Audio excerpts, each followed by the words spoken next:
Welcome to this episode of YouTube, where we've entitled it Celebrating Winter, and that is what's going on here.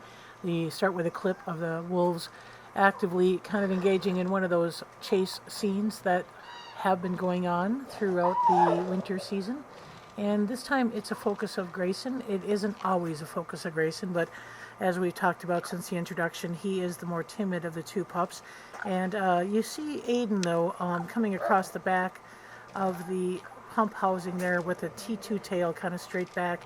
He definitely keeps an eye on things when they get a little bit too rambunctious and deals with it. It's really Denali that seems to be the force of pushing and causing some of that anxiety for Grayson. So, well, one of the things that we do is always provide cover hay here in the winter. Sometimes it's a good way to keep the wolves where we want them to be. So if we put cover hay in the front of the exhibit, that means they'll usually rest there, especially if there's direct sunlight.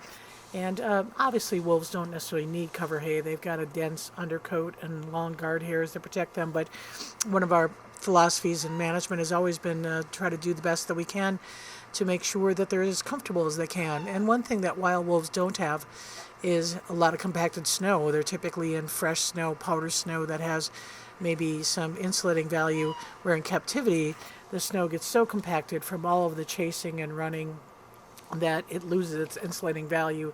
And especially for Aiden, who is 8 going on 9, we definitely want him to have that comfort. The other thing that it does, like I said, is it gives places for wolves to rest, and while they're resting, they're associating with one another. We always knew pups would associate with each other. Here's Axel marking our cover hay while Grayson's laying in there investigating and trying to pull out who knows what's in the cover hay. But we also see opportunities for between the litters to be able to rest together. So that's Aiden with Axel coming behind him, and having that cover hay available, even if they've just been chasing and just been running around, they choose to bed next to each other in that cover hay. So not only is it a way for us to manage make sure that they're comfortable, to make sure that we're not losing a lot of extra body heat, but we're also helping with that kind of cohesive pack behavior and giving them a comfortable resting spot. So Axel is actually touching Aiden there, and like I said, the interactions are equally as important as far as where they rest and who they rest with, as much as who they chase with. So those are some things that we're watching.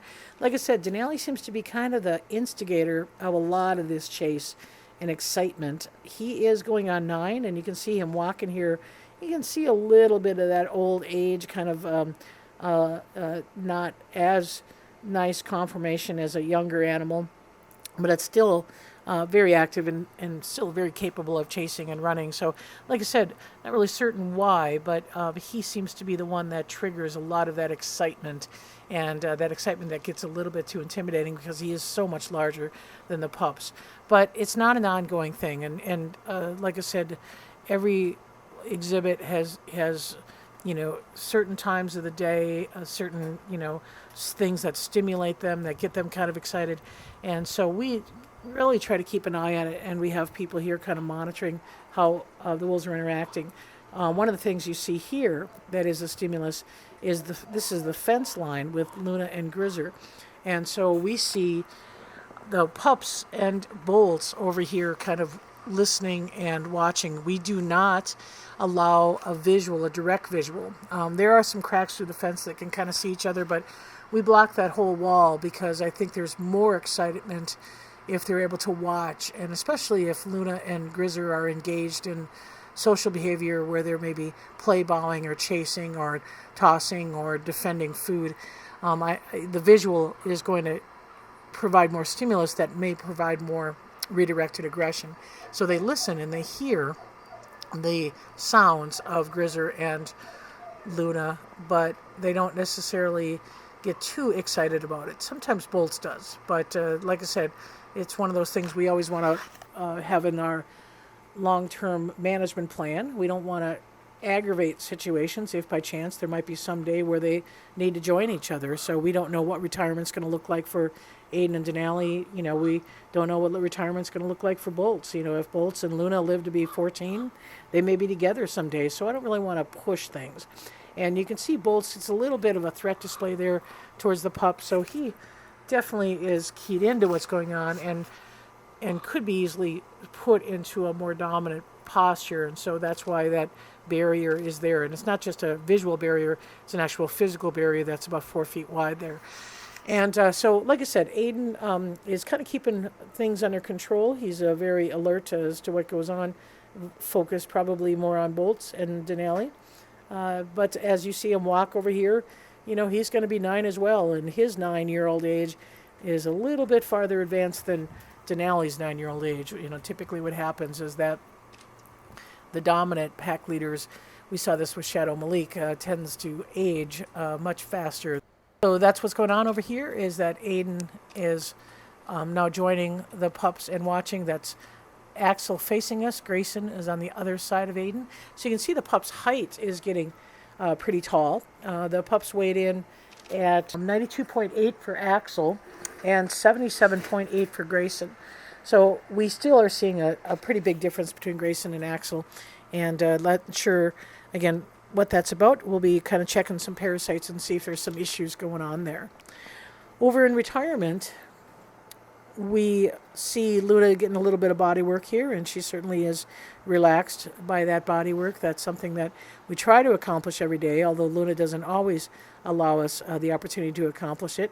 But it is important, and that's why we are managing her in retirement right now, is to try to see if we can make her feel comfortable with who she is, how she feels, and reduce some of that tendency or some of that focus and redirected aggression. So the focus of the body work is obviously on her back right leg, which was what was the abnormal formation of growth on that femur.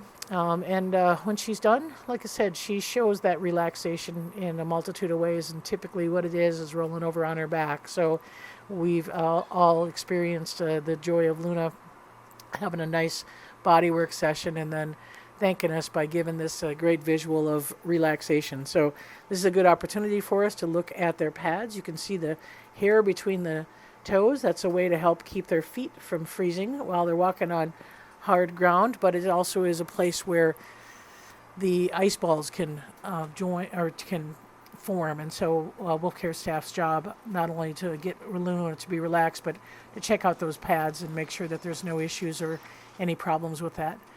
So like I said, the activities of Luna and Grizzer are increasing. We are seeing more social behavior between them. We are still limiting large quantities of carcasses that might cause some dominance or some aggression from Luna to Grizzer, but she still gets hides and deer legs for sure. They're getting obviously meals every day to compensate for not having a big carcass to gorge on, but those are important stimuli. So having those hides available to chew is good stimuli for her, and it also is helping from the standpoint by having a wide variety of things within the enclosure. She can't possibly possess everything, so she's getting a little bit better about not being too obsessed about gathering everything up and sleeping on it like she used to do when she was in the exhibit pack.